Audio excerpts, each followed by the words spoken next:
Internet is home to a wide range of different characters and types of people, and over time those sort of groups change and shift and customize as fads burn out, and people change opinions and change views, and communities completely shift. But one community that has been around since the dawn of the internet, because it was probably the earliest form of the internet, is the anonymous users of widely unmonitored forums like 2channel and 4chan and large parts of Reddit as well. The topic of this video is going to be an example straight from that degenerate dreg of the underbelly of the internet.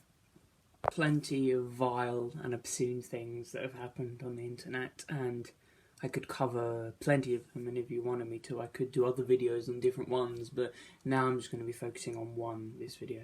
You know 4chan is sort of the mecca for what the fuck shit is going on there, but everyone knows that, so I'm going to go to Reddit for this one, and I will probably do videos on 4chan ones, but everyone knows the 4chan ones, so I'm going to Reddit for this one.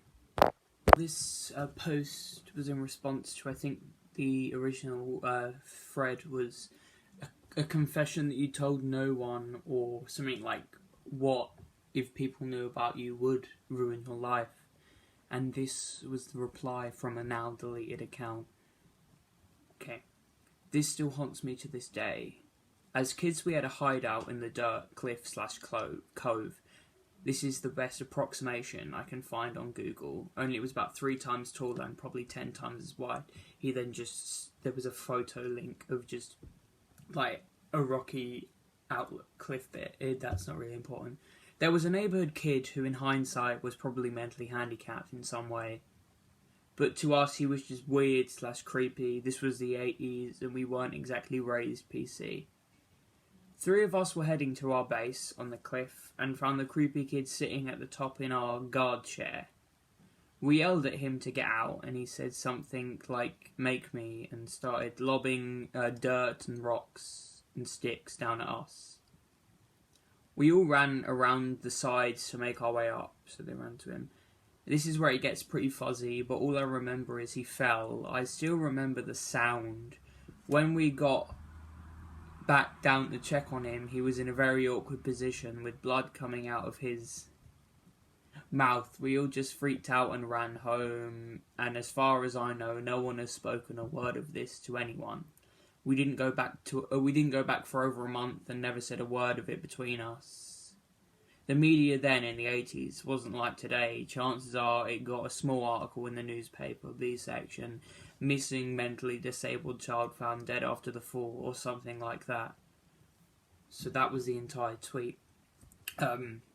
Not tweet, Reddit post. And people were very, very quick to link it to an actual case that happened. And as soon as people started addressing that, wait a minute, this sounds like this actual case, that was when the account got deleted.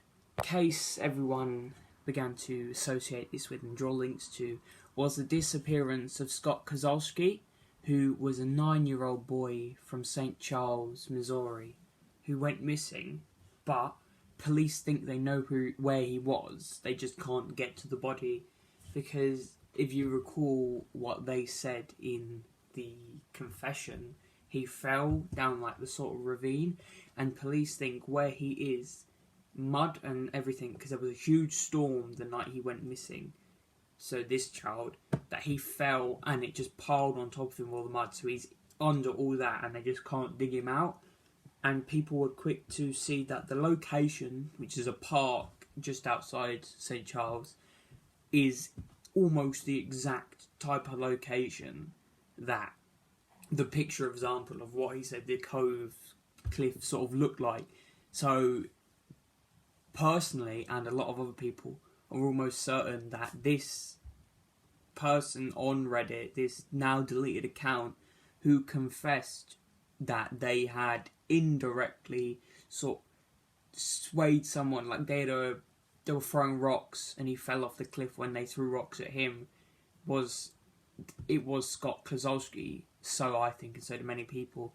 There's a picture of him there, and probably was him, because it just makes sense, it fits, and the parents have no idea what happened to their son, even though they think he's there. See, a heavy thunderstorm affected the St. Charles area on the day, which they assume caused a giant landslide.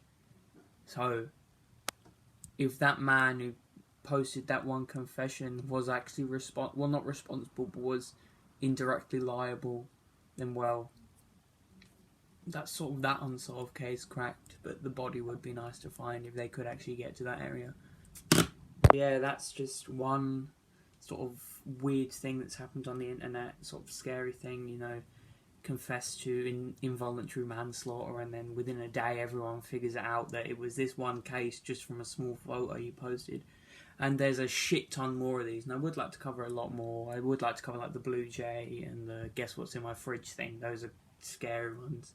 And Skinwalker Ranch, there was a post about that on Reddit, like one big post. I know there's millions posted that, but there was one main post I'd like to cover. So if you like this sort of me just talking about spooky shit, then yeah, I'll do that. Also want to cover certain criminal cases as well. So whatever, if this is enjoyable, I don't know, like it or some shit. I'm gonna shut up now. So that's that. Bye.